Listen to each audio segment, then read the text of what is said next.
Now we'll look at how you can create your own Fiddler extension. So a Fiddler extension, again, you use a .NET Client Library project and you build it as an assembly. It needs to target .NET 2.0. In my case, I'm going to show you how to write it using C#. So what you need to do is have public classes that implement various interfaces to extend how Fiddler is going to work. So one of them is the iAutoTamper interface, which really supports the request before and response after that you saw in Fiddler script. And there's an iHandleExec action, which you're going to use to extend the quick exec area again by adding to the method onExecAction. To write the extension, I created a class library project.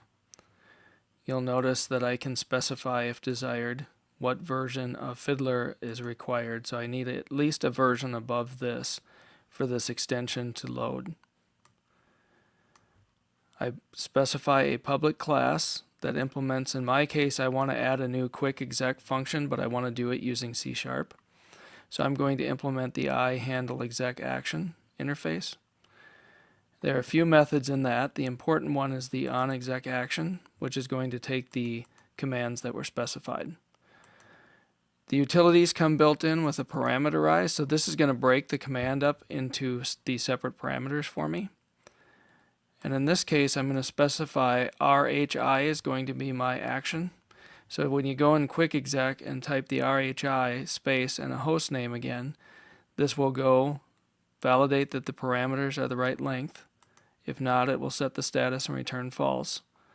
Otherwise, it's going to do what the other one did, which is it's going to look at selecting sessions with request header value of host matching the host specified, and then remove those selected sessions.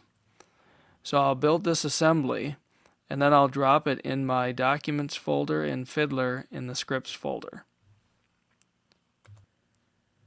So I've now compiled the assembly, and I've dropped it in my Documents Fiddler 2 Scripts folder. We'll go start up Fiddler. And again, in this case, we'll go to the Pluralsight homepage. And as I look through Fiddler again, I can see that if I want to shut off a particular host, in this case I'll use RHI, and I'll type the host name.